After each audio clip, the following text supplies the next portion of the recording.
So it's event season and you're not too sure if you should do certain events. How do you decide which ones to do? In today's video, I'm going to give you some quick tips to consider before booking that event. So let's get to it.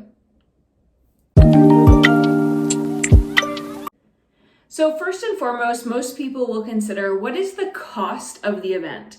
Let's say for this example that the event is $60 for your booth. Well, you want to know what is included in that. Do you get a table? Do you get a chair? What do you personally have to bring other than your product?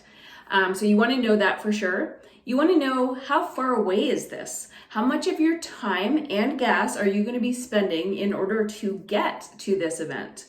Another thing you really want to consider is who is the target audience? And I think this is one of the biggest things that people forget more than how much it costs is who are they targeting?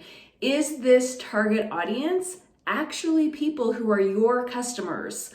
If you have not already watched my video on how to identify who your customer is, I'm going to link it below, but you want to watch this video next on who is your customer, because I'm here to tell you it's not everybody.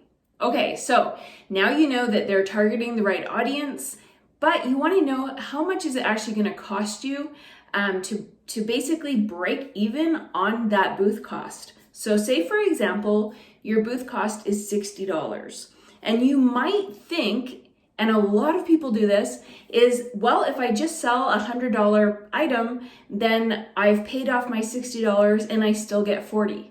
That is the wrong assumption to make, because you actually have costs involved with that product. So you have to work out how much you actually make on each product. If you're in direct sales, typically it's going to be a commission-based structure. So for this example, let's say you make 20% of the product that you sell.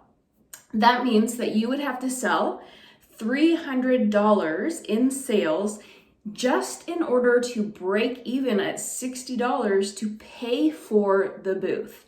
So you have to ask yourself, how likely is it that I'm going to be able to sell $300 at this event? How many hours is it? How many customers am I likely to speak with? Is this an outrageous number, or is this totally reasonable and you think that you can do that? Something else to consider is that it's not always just about the booth fee. So sometimes you really go into an event and you want to, have that mindset of, I'm here today to gain more customers. I'm here today to get 5 people to host parties in the next 2 weeks. I'm here today to talk to 10 people about doing this business with me so that I'm building my team. So it's not always about the sales. You do want to be strategic in the reason why you do events. Very often we forget about getting new team members or getting parties booked because we're so caught up that people are excited to buy the products that we have. But it's an important part of the puzzle to keep all of this in mind.